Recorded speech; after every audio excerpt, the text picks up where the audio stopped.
Hello, everybody. Hi, my name's Tony Corcoran, and I'm the director of the Tyneside Irish Cultural Society here in Newcastle upon Tyne. And you're very welcome to this special tribute to the work of Seamus Heaney. We have two very distinguished scholars and who are going to help us through the next hour. And there'll be a chance for you to ask questions and contribute at the end. We hope you enjoy that. Last week, we had a celebration of the work of Ciaran Carson, the famous and late lamented Belfast poet and musician. So it's very fitting in a way that we're able to follow up with a tribute to Seamus, his friend and colleague. We're delighted to have a young master here, currently engaged at Northumbria University, but who is a regular visitor to his Belfast home and a regular to his now Dublin home. A man of modern Europe. Will you please welcome Connal Parr? Thank you, Connal. Thank you very much, Tony, and hi to everyone, and a big thanks to the Tyneside Irish Centre and to Tony, Barbara, Carol, Paul for your support for the event today. I'm just going to give everyone a little background on Seamus Heaney to start us off. He was born in April 1939 between Castle Dawson and Tombridge at the Heaney family home, the farmhouse at Mossbourne. His family then moved along to Balahi. The eldest of 9 children, Heaney's early rural life was the foundation stone of his later poetry. And Seamus was separated quite literally from this world by his formative education as a scholarship boy at St. Colum's College, Derry. He was undoubtedly a key member of that grammar school educated Catholic caste who came of age to play a vital and powerful role in the development of Northern Ireland following the 1947 Education Act and access to Queen's University, Belfast, where he studied English language and literature. In 1965, he married Mary Devlin, not so much a quarry, more a way of life, as he put her, and became a lecturer at St. Joseph's Teacher Training College after a placement at a secondary school in West Belfast. He delivered his first poetry collection, Death of a Naturalist, in 1966, and was published by the prestigious Faber and Faber Company, and followed it with many others, including North in 1975, by which time Heaney was dividing his time between the United States and Ireland. A guest lectureship at the University of Berkeley, California, was followed by his being made a visiting professor at Harvard University from 1981 onwards. That same year, he joined the board of Field Day Theatre Company. And in 1989, he was elected professor of poetry at the University of Oxford.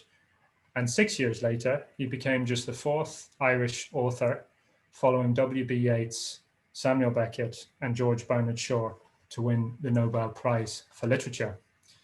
Heaney's 12th and final collection, Human Chain, was published in 2010, but the demands on his time and energy were sapping, and he died slightly unexpectedly in August 2013, leading to what one of our speakers today calls an outburst of national grief in Ireland that was quite unprecedented.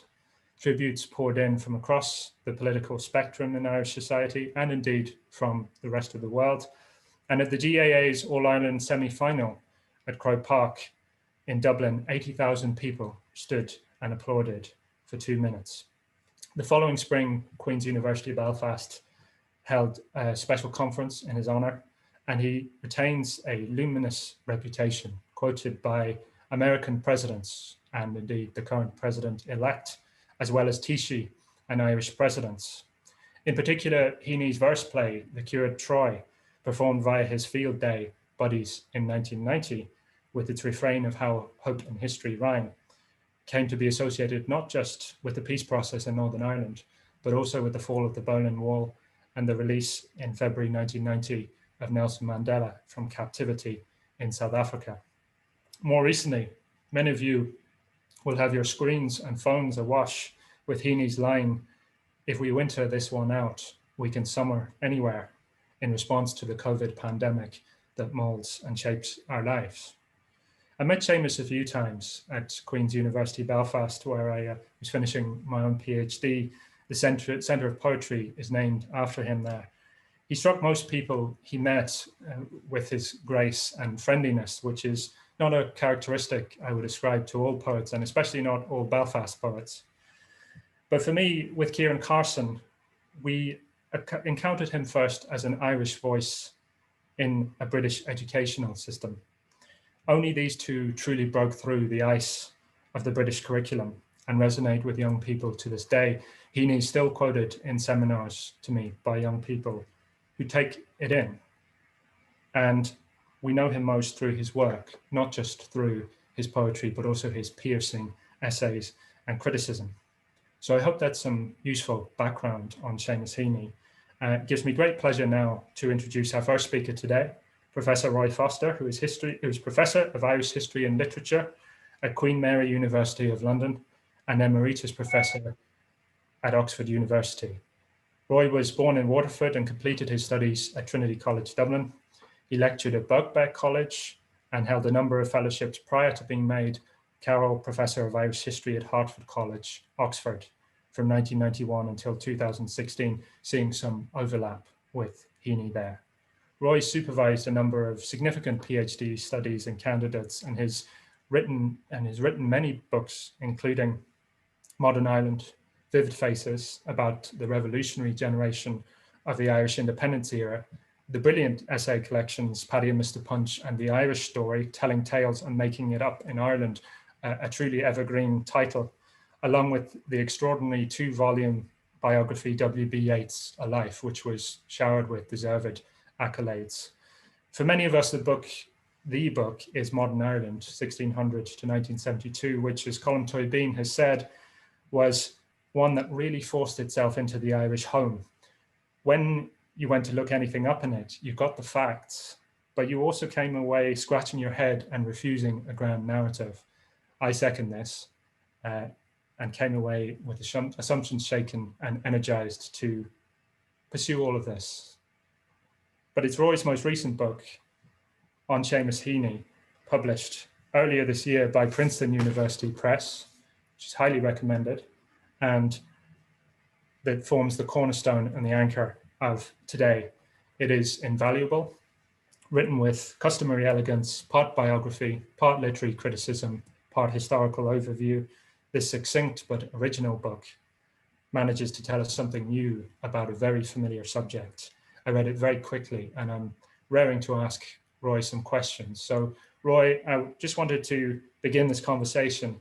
One of the things this marvelous book confirms is the communal pressure that Seamus Heaney felt and operated under. His early feeling of being a spokesperson for the Catholic minority in Northern Ireland as the Troubles erupted at the end of the 1960s. Do you think that this bothered Seamus? And do you think that he successfully negotiated that balancing act that occasionally occurs in Ireland between the writer at times of political turbulence and his personality as an individual author who writes for myself? Thanks, Connal, for that characteristically sharp question, and thank you for your introduction, and thanks to all the Tyneside team for enabling this. Well, you couldn't be a Northern Irish poet born in 1939, 10 years after Yeats, incidentally, and not be absolutely imbricated in what was going on in the North and writing about it one way or another. And of course, that's true of Derek Mahan at a remove. It's true of Michael Longley, very much on the ground, both old friends of Seamus Heaney's. It's true in the Republic of Thomas Kinsella.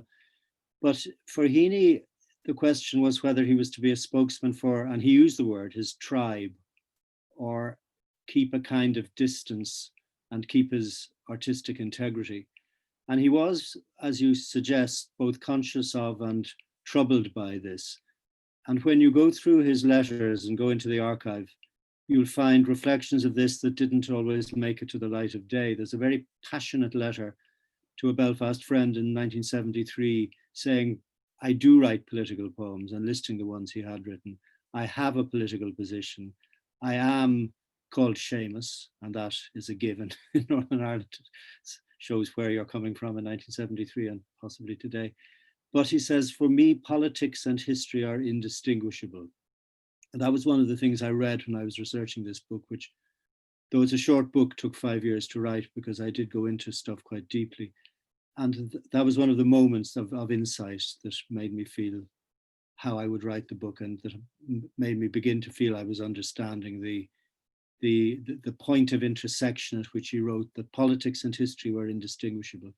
And that's the great achievement of North, to map the politics into a history, and to choose a history that is in fact a kind of metaphorical history, which is the history of buried bodies in the bogs of Jutland, and to read from that to buried history in Northern Ireland. That was how he did it. And he did it in a sense as a spokesman, but also did it in this way of extreme originality and extreme individuality, which he managed to adhere to throughout his incredibly pressurized, high profile and famous career. Thank you for that, Roy. And I think it's interesting that, you know, it's also something very Yeatsian with Seamus Heaney, that he encounters political figures in that way that occurs in Ireland, in the same way as Yeats would have known the leaders of the Easter Rising personally. There's Sinn Féin spokesmen, such as former director of publicity of Sinn Féin, Danny Morrison, who he encounters and writes a poem about, the flight path from the Spirit Level, a collection which was published in the mid-90s. And there's something, isn't there, that Seamus is very much au fait and knows all these political figures, interacts with them, but is also being very careful. And that's what seems to me to give rise to the line of, whatever it is, I'll write for myself. Yes, he knew these people. I mean, he writes about the funeral of Francis Hughes, the hunger striker who came from his part of the world. But also he has, I think, and you've written about this yourself, a sensitivity towards what he called in a famous poem, the other side. And he grew up in a rural world where relations with Protestant neighbors were, if at a slight remove, were very good relations. And there wasn't that sense of antagonism which he intuits and writes about in other aspects of Northern life, partly because his father had what he calls the franchise of the cattle dealer, moving between various levels and traditions of society, and partly, I think, because of his own extremely sensitized approach to difference and to tradition, which echoes through all his poetry from the beginning to the end. Yes, and thank you for that. And it's very much the case, isn't it, that the rural quality to that, the mixing of rural communities, which perhaps wouldn't have necessarily occurred had he grown up in a more urban Northern Irish environment, is very pronounced. I think that's an ideal time to introduce our second speaker today, the actor and director Adrian Dunbar. Adrian grew up in Enniskillen, County Fermanagh, and went on to attend the Guildhall School of Music and Drama in London. Adrian had much theatre experience through roles at Belfast Lyric Theatre, and quickly emerged as an actor of note in films such as Jim Sheridan's My Left Foot, Neil Jordan's The Crying Game, and John Boorman's The General. In 1991, he starred in and co-wrote the wonderful Hear My Song, based on the life of Irish tenor Joseph Locke. Adrian balanced his work in film with numerous roles in television, most recently in the underrated series Blood, and above all as Superintendent Ted Hastings in Line of Duty, which is just filmed finishing its latest series. This is a role that I think captures Adrian's ambivalence as an actor, a quality capable of being good and bad at the same time. And let me assure you that many's the time there are thousands of households across Northern Ireland with audiences who roar in approval of their television sets and punch their fists triumphantly as Adrian introduces our phrases into proceedings with an "I didn't float up the lagoon in a bubble," or "now we're sucking diesel." Adrian has also directed a large number of plays, including James Joyce's Exiles, Janet Behan's Brendan at the Chelsea, about her famous uncle, Brendan Behan, and also plays by Seamus Heaney's Field Day colleague, Brian Friel, including translations, and Philadelphia, Here I Come. Adrian, you're most welcome. I wanted to ask you about your relationship with Seamus and what it was about Seamus's poetry that resonated with you growing up in Northern Ireland. Well, hi everybody. It's lovely to be here. It's wonderful to be asked to participate. First of all, I want to say what a wonderful book Roy's book is. You can tell that he worked extremely hard in pulling all these various pieces. All these different strands of Heaney's DNA together, and creating a landscape for us where we can kind of understand how they all intersect. You know, it's a book we've been kind of wanting for some time, and like you, I read it really quickly. It's such a good read, and I can really recommend it. Everybody's got to have it, I think. I first came across Seamus in English class in St. Malachy School in Portadown. We'd left the English settled area of Northern Ireland in Enniskillen, where my mother was from, and went back to my father's lowland Scott area of Portadown, and found ourselves living on a Gavahi road at a very difficult time in the early 1970s. A very brutalized community, you know, a ghettoized community. You couldn't kind of go up the main street in your school uniform and stuff. It was very, very tricky. So I remember the day in class when it kind of was a number of 11 or 12-year-olds, our English teacher handed out the poem Midterm Break to one of the boys to read. And he read it very simply. And, you know, to this day, I'll never forget the effect that it had on these young boys. You know, there was a kind of something happened in the room, something palpable happened in the room because of the words and what he was expressing. And years later, I kind of said to Seamus, it was an incredible moment. It sort of allowed us, it gave us the kind of right to feel, if you like, at a time when we were being hardened up to something else that was kind of like a tidal wave that was coming at us.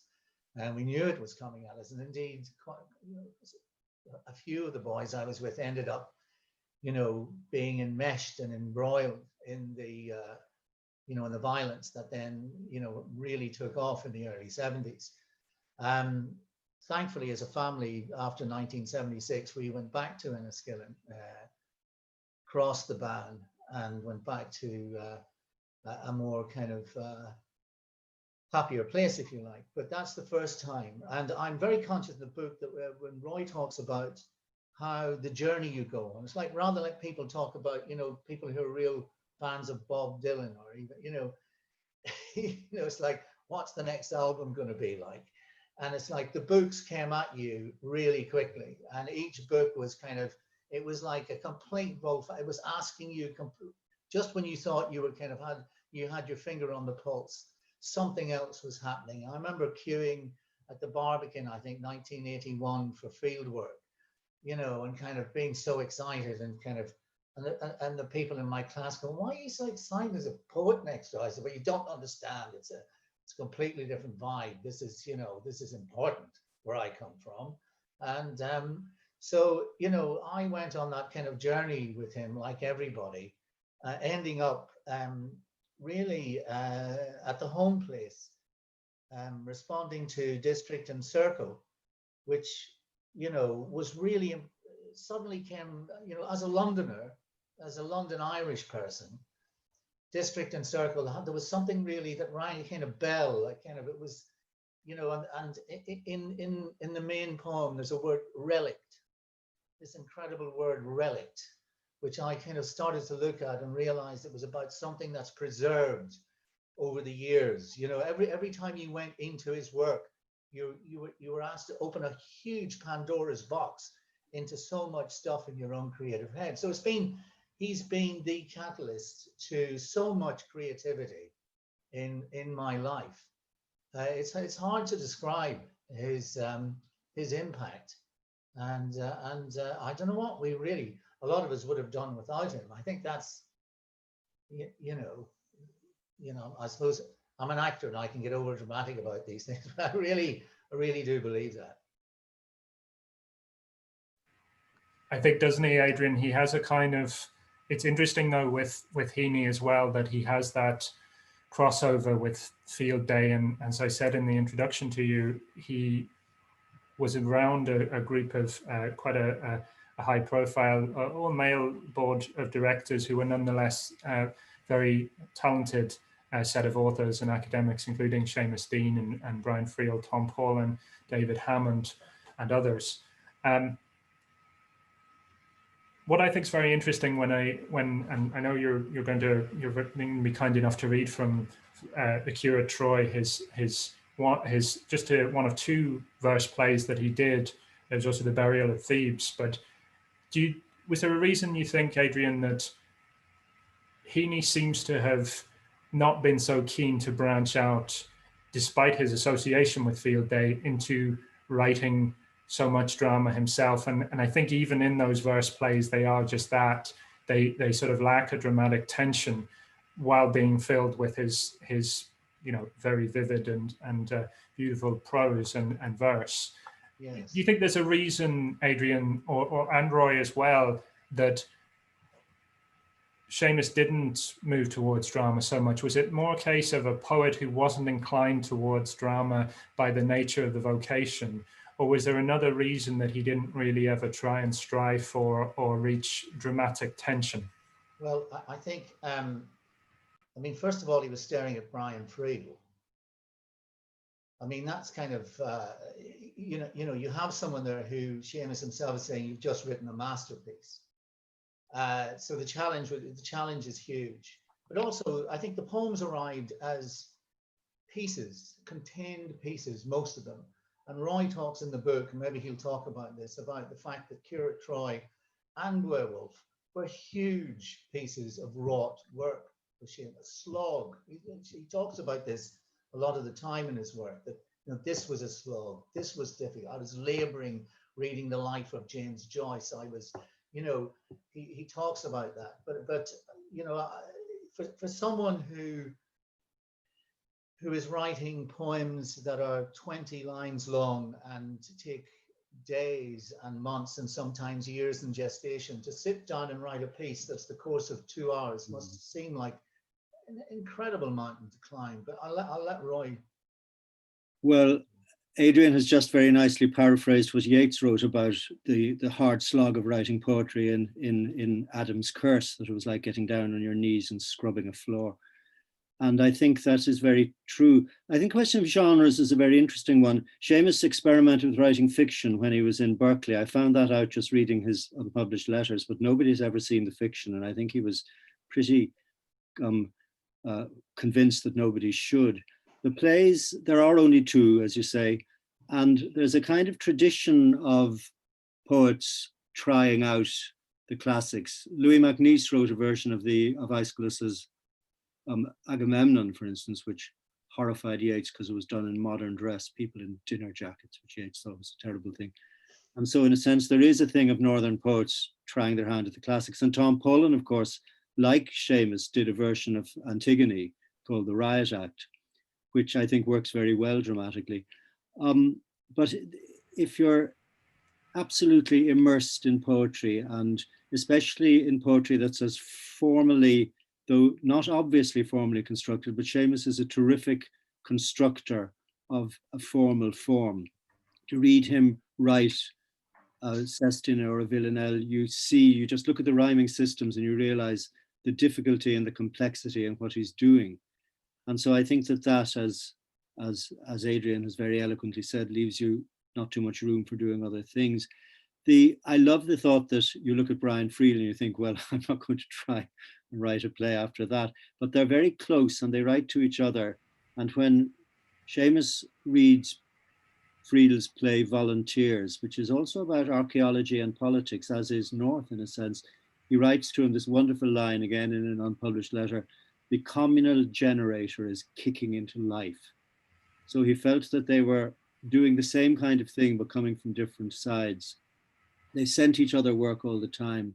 Seamus read an early version of translations and knew that it was could have the impact that Kathleen O'Houlihan had. He knew it was going to be an extraordinary, spontaneous act in Irish literary and dramatic history, which of course it was. He also sends Friel an early version of Station Island, which I think is one of his great achievements. His long autobiographical poem of self-examination, meeting ghosts from Irish history, and asks Friel if it's worth continuing with this.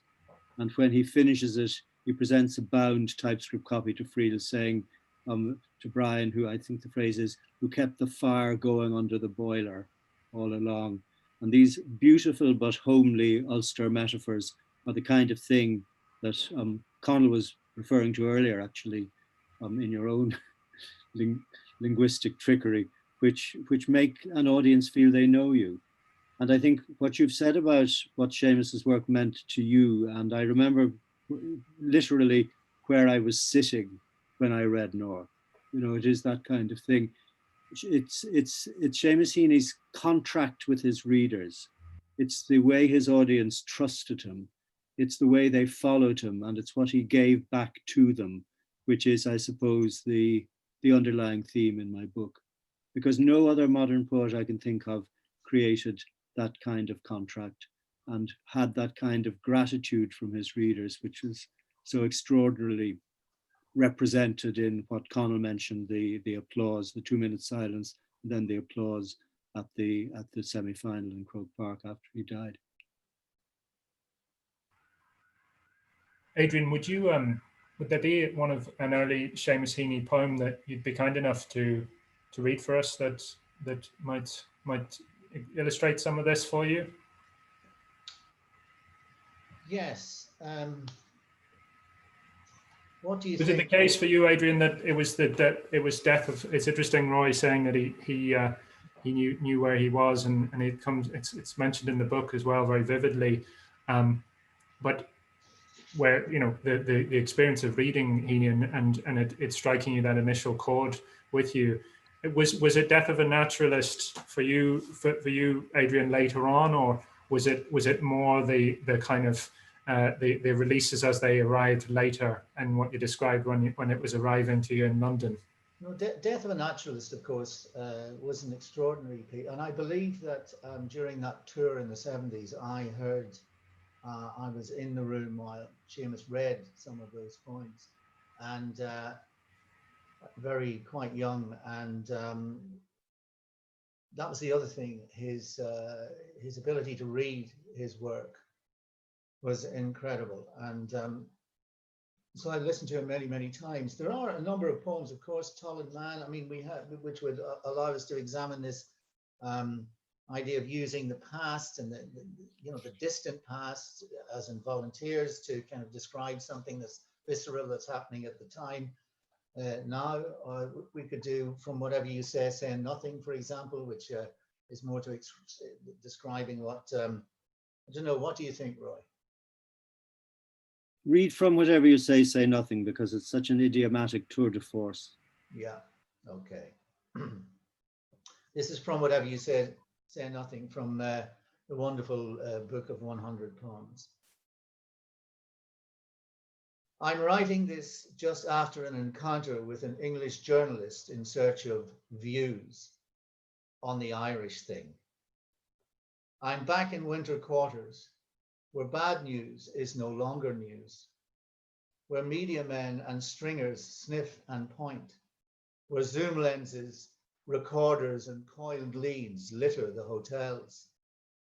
The times are out of joint, but I incline as much to rosary beads as to the jottings and the analysis of politicians and newspaper men who scribbled down the long campaign from gas and protest to Gelignite and Sten, who proved upon their pulses escalate, backlash and crackdown, the provisional wing, polarization and long-standing hate.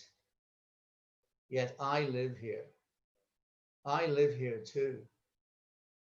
I sing, expertly civil-tongued with civil neighbours, on the high wires of first wireless reports, sucking the fake taste, the stony flavours of those sanctioned old elaborate retorts. Oh, it's disgraceful, surely, I agree. Where's it going to end? It's getting worse. They're murderers. Internment. Understandably, the voice of sanity is getting hoarse. Religion's never mentioned here, of course. You know them by their eyes and hold your tongue. One side's as bad as the other, never worse. Christ. It's near time that some small leak was sprung in the great dikes the Dutchman made to dam the dangerous tide that followed Seamus. Yet for all this art and sedentary trade, I am incapable. The famous northern reticence, the tight gag of place and times. Yes, yes, of the wee six I sing. Where to be saved, you only must save face, and whatever you say nothing. Smoke signals are loudmouths compared with us. Maneuverings to find out name and school, subtle discrimination by addresses, with hardly an exception to the rule.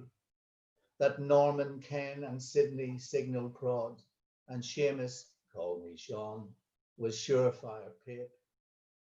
O land of password, hand grip, wink and nod, of open minds as open as a trap, where tongues lie coiled as under flames lie wicks, where half of us, as in a wooden horse, were cabined and confined like wily Greeks, besieged within the siege, whispering Morse.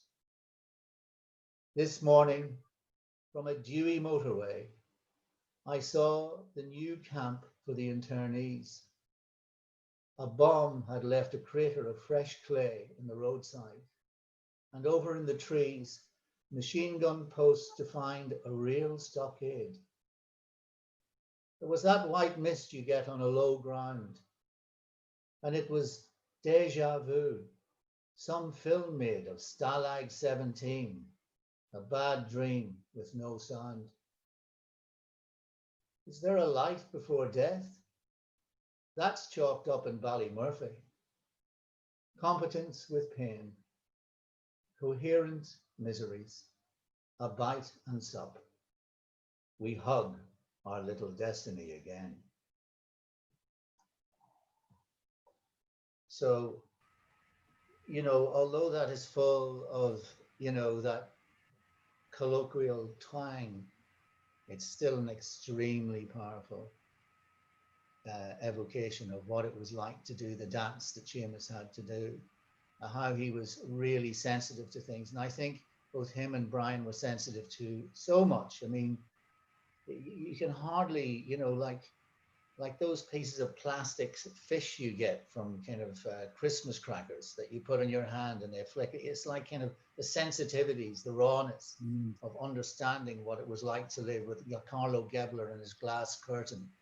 This kind of understanding these sensitivities, you could only have been born there to really understand it. And of course, one of the things that both he and Free were very sensitive to was this presumption of entitlement that goes through a lot of their work and makes them react in a particular way. And I think Flight Path is the absolute, a really good example of that. It's interesting, the classics are in there too. Homer, the wooden horse. Yeah. When you read it, it jumps out at you, and then you think ahead to all he would make, and of the Aeneid especially, but also of Homer later on. And Shakespeare as well, where tongues lie coiled as under flames lie wicks. Quite. I think that's nearly a direct line from one of the Henrys. Yes. And so he,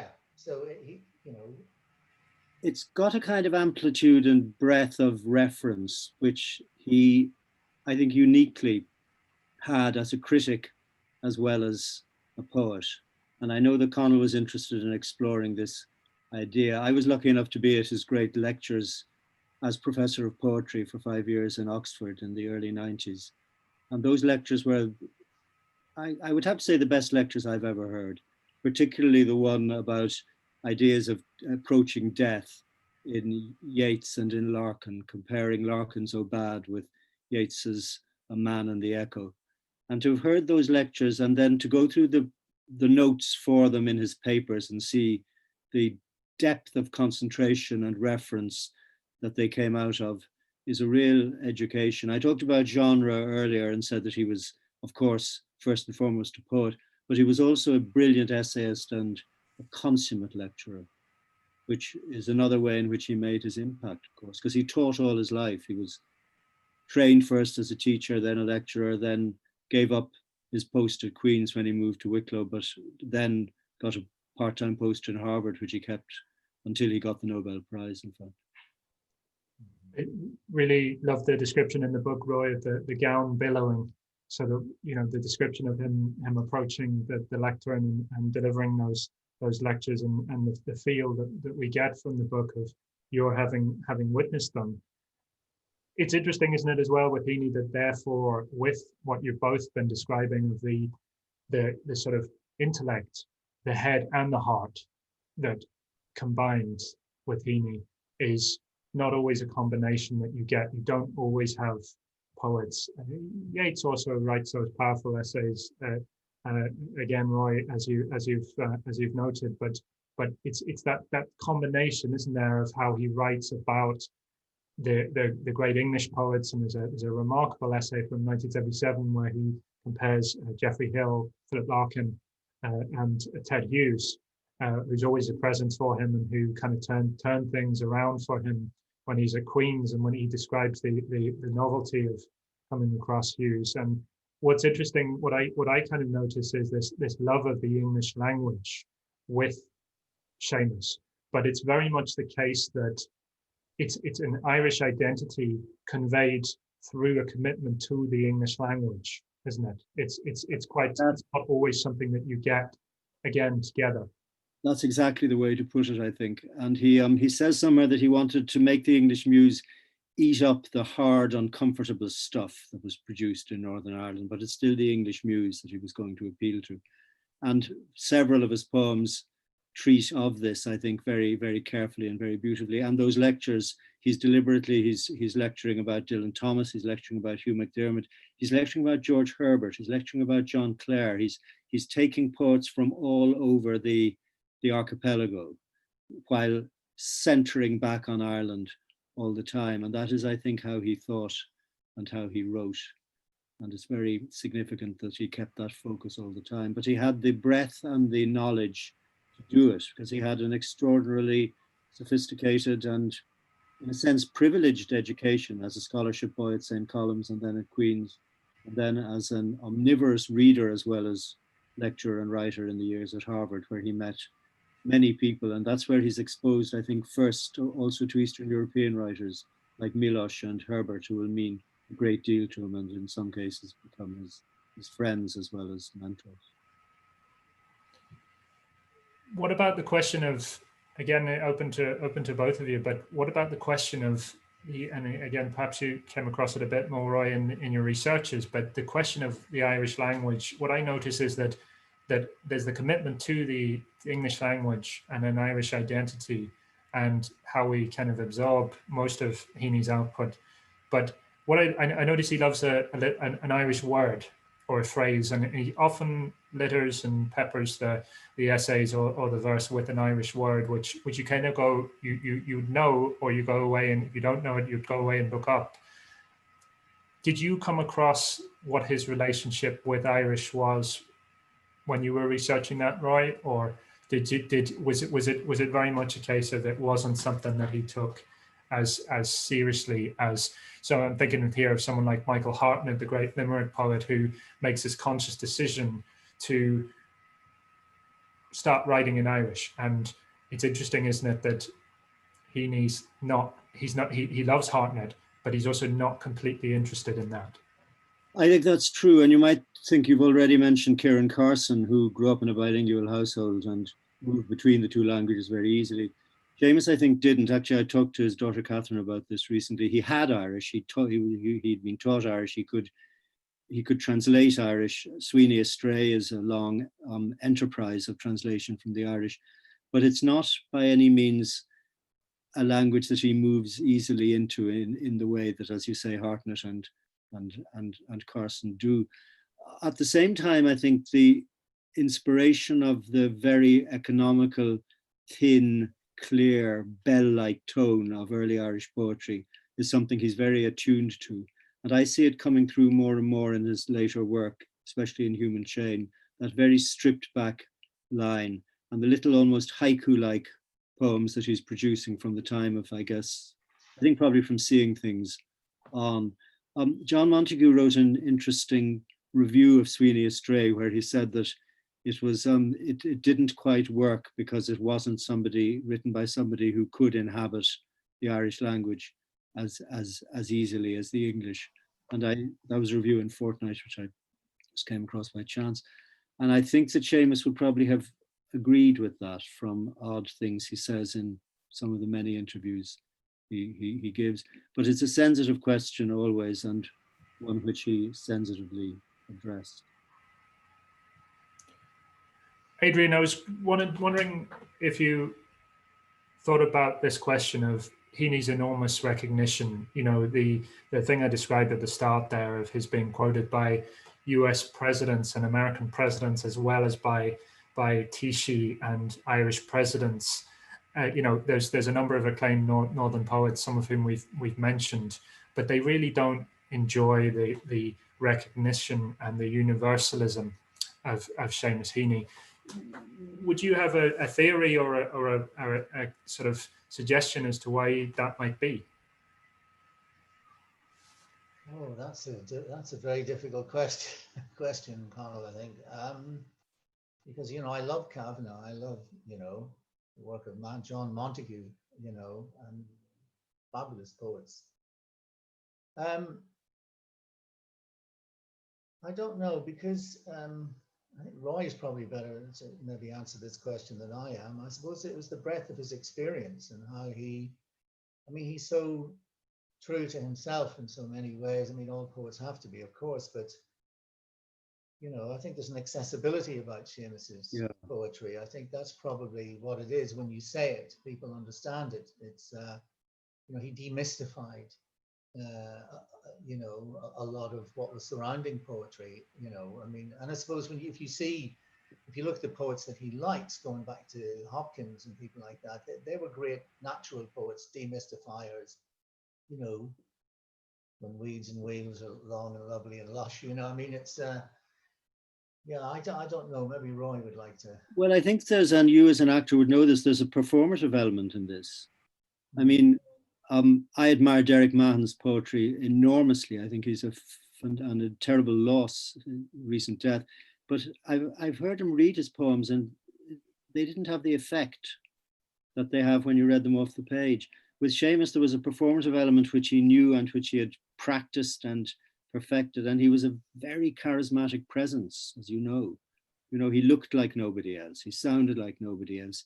He filled a room, and not only in great formal occasions like the Oxford Lectures or giving the Phi Beta Kappa poem at Harvard, the wonderful poem Alphabets, which is about learning how to read and also how to lecture and perform. It's not only that, it's a generosity of personal style, which was, the word you have to use is charismatic. I mean, obviously what lies below it is the bedrock of this extraordinary work, which is a great achievement. But his presentation of the work to an audience was, as many people watching may know, a thing to see. You didn't forget having heard Seamus read his own work. And I think that was an important way of linking to an audience. He recorded it early on. He made recordings for Garrick Brown's record label back, I think, as early as the late 60s, early 70s, certainly. He was a communicator on every level, and that made a big difference. It's very well said, Roy, and you get the sense, don't you, that when I was researching all of this, that you come across recordings of Heaney in Newcastle upon Tyne in Ireland. I even got a recording of him speaking to Rhodes University, lecturing, and it's that sort of adaptability to an audience in South Africa. It could have been some fairly bemused undergraduates who may not have thought, you know, what an Irish poet would say to them as people graduating from a South African university, but he's still connected. You can hear it in the auditorium, his ability to connect in that performative way you describe. I used to think, I suppose, that the Cura Troy can be, you know, it is meant to be spoken as all the great poetry is as well, and as that verse. Adrian, you know, obviously Joe Biden's made a bit of a career of quoting the Cura Troy, the famous chorus, which, as I was saying earlier, is actually it's sort of, I think, again, more international even than just the Northern Ireland peace process than it's become associated with, and I think speaks to me most as the man who wins the city, as Nelson Mandela's release in 1990 from captivity, and again that international engagement that he has. Would you be able to read the famous chorus for us? Yes, I will. And just to say that the adaptability is a very key word about that whole constituency that found themselves abandoned and alone in a different country, that nationalist minority that both Heaney and Friel came from. And at the end of translations, when the master makes this evocation that they're going to take this language and they're going to make this language their own, and they're going to, you know, see their way through with this new language. They're going to find a way to, you know, the subliminal Hiberno culture is going to come through that language. That seems like a kind of a mission statement of Brian's at the end of all that, and that's particular to the northern part of the country he's talking, I think.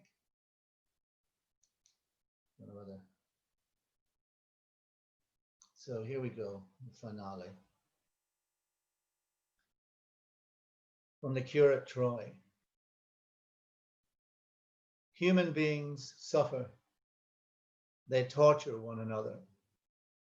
They get hurt and get hard. No poem or play or song can fully right a wrong inflicted and endured. The innocent in jails beat on their bars together. A hunger striker's father stands in the graveyard dumb.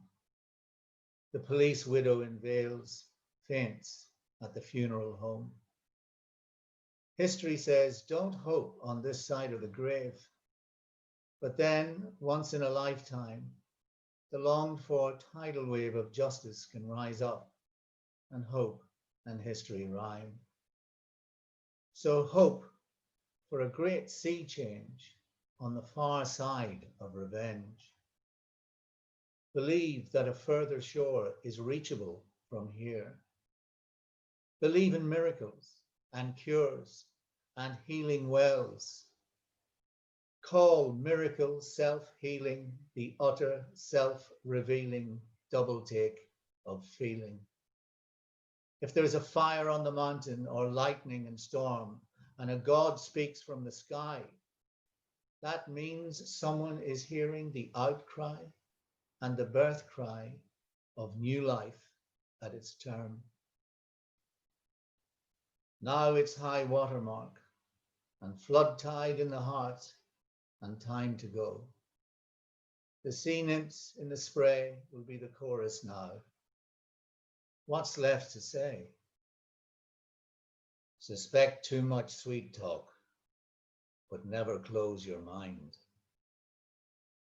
It was a fortunate wind that blew me here. I leave half ready to believe that a crippled trust might walk, and the half-true rhyme is love.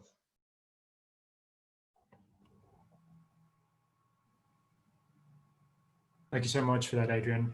Thank you. Tony, I believe you have some questions. We have some questions, and we've got a marvelous question from Madeline Casey to start off with. I would just like to thank Roy and Adrian and yourself, Connal, for your contributions so far. Have been really wonderful.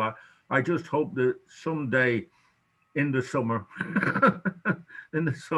we'll get you all together in Newcastle, and we'll have a good old night in the Toon. Sure, you'd have a great reception here as usual. My wife was saying to me, just as I was telling her we were going to do this around lunchtime today, that she taught Seamus for English A-level in an inner city school in Newcastle way back in the 1980s.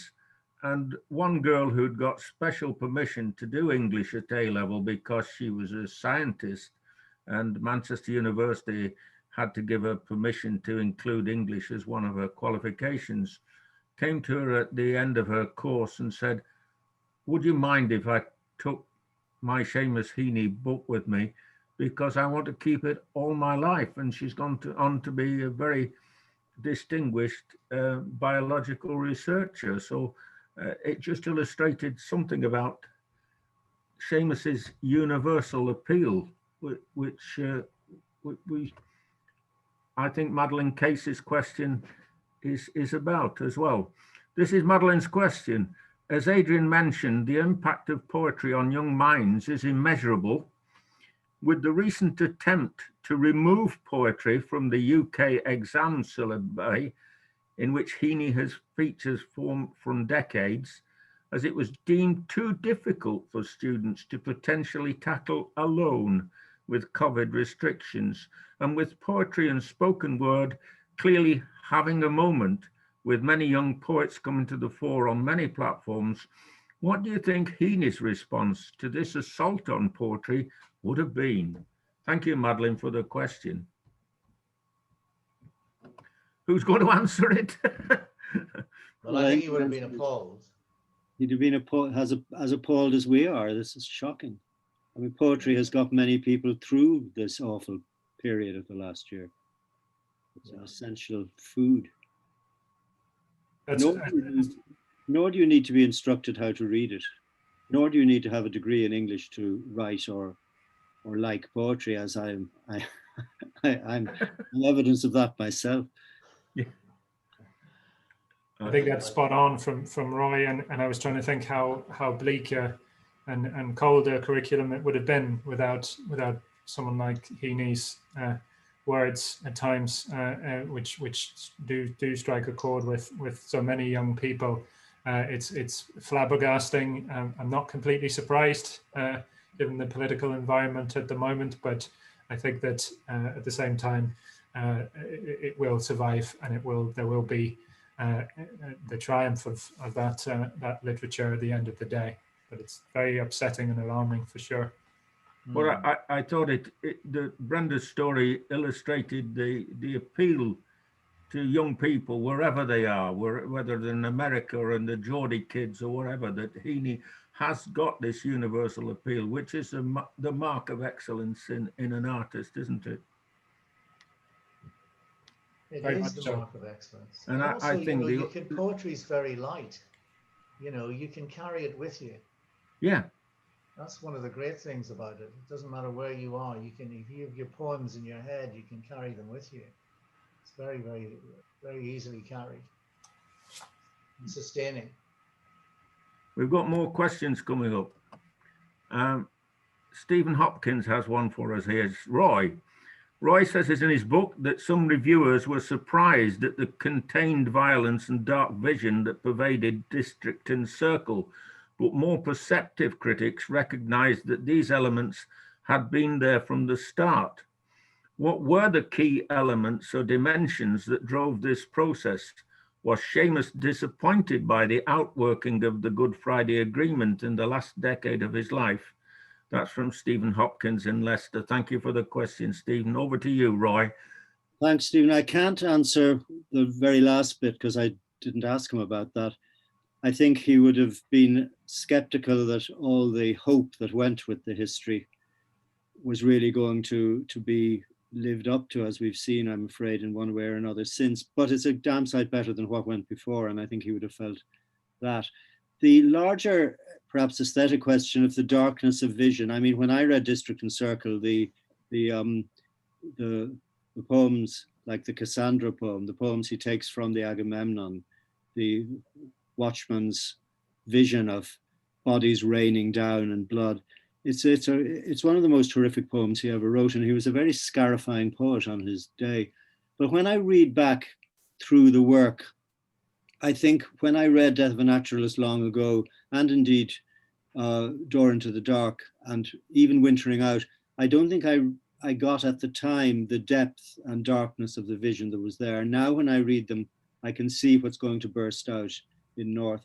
And perhaps I am more acculturated to this because I've also read unpublished poems of his from the 60s, which are Swiftian in their violence. There's one called Ulster Politics, and it's all about blocked bowels and enemas and a kind of imagery of, well, scatological imagery of horror and repulsion as to the squalor of what is going on. Now, he didn't publish these poems, I think mainly because they aren't very good poems. They're rough poems, but they're full of interest for showing what he was feeling at the time and what came out in the more ostensibly more mannered poems that he published in those first 3 books. You can see that what produced North has been there from a very early point. We've got one more question I think we've time for, and this is from Geraldine Marker-Linden. She says it's just a comment, but I completely agree with Adrian's point about the importance of poetry, especially now.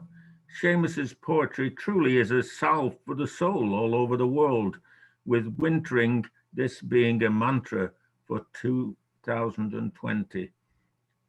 There you are, Adrian. Somebody agrees with you. Last. Not the only one. And I know Geraldine, she's from Wallsend, and her mother has just had her Life of Her Mother Bridie published in Amazon, and it's a wonderful little yarn about the lady who came all the way from Roscommon to Newcastle in the hungry 30s. Why people emigrated from Roscommon to Newcastle. It just was worse in Roscommon than it was in Wallsend. Geraldine, thank you very much for that question. I'm going to leave the last word with Connal today, and I've just got to do the commercial bit. And thanks to everybody, especially our team here at the Tyneside Irish Cultural Society, and especially to all of you who've tuned in from Wallsend and Leicester and wherever you've been. It's great of you to participate. One thing we're learning in our cultural society is that, you know, all right, we've got poets, we've got writers, we've got musicians. We're all the better if we've got a little bit of everything. Roy will illustrate in all his work. He's a historian, but he's not afraid to stray across into the field of literature, and neither should we be. So amongst our productions coming up in the new year, we have one planned with the novelist Joseph O'Connor, who's a great friend of ours. He read from Star of the Sea in the Catholic Cathedral in Newcastle about 2010 in the middle of a most horrendous thunderstorm. But he's still welcome back here anytime he wants to bring the weather with him. And we've got, I think, something planned with Padder O'Riordan, who has more yarns than any yarn spinner you'll find. Thank you very much. Look out for our stuff. And over to you, Connal, just to sign off. Thank you very much for all the work you put into this, by the way, yourself. That's my pleasure, Tony. I also want to thank the Tyneside Irish Centre and most especially our 2 speakers today, Professor Roy Foster and Adrian Dunbar, who I am going to ask to read, because I think to see us out, actually, because I think it's best that we have Heaney's words to see us into the early evening, which seems to be drawing to a close. But I also want to remind people of a phrase that has become associated with Seamus, which is actually painted on a gable wall not too far from, a couple of streets away from where I'm based right at this moment in Dublin, which is what the phrase that he texted his wife Mary shortly before he died, which is noli timere, which is the Latin for "don't be afraid," which I think again is a great thing we can move forward with in our times. Don't be afraid. We will summer again soon. So I'm going to ask Adrian to see us out with. Okay, I think I'll read, as we've read Curate Troy, I think I'm going to read this because it's come up, this human chain has come up, Roy has mentioned it a couple of times, and I think I'll read that, and there's a great letting go at the end of it, so I think that's appropriate. Human chain. Seeing the bags of meal passed hand to hand, in close-up by the aid workers, and soldiers firing over the mob, I was braced again with a grip on two sack corners, two packed wads of grain I'd worked to lugs to give me purchase, ready for the heave, the eye to eye, 1, 2, 1, 2 upswing onto the trailer, then the stoop and drag and drain of the next lift. Nothing surpassed that quick unburdening, backbreak's truest payback, a letting go which will not come again, or it will, once and for all.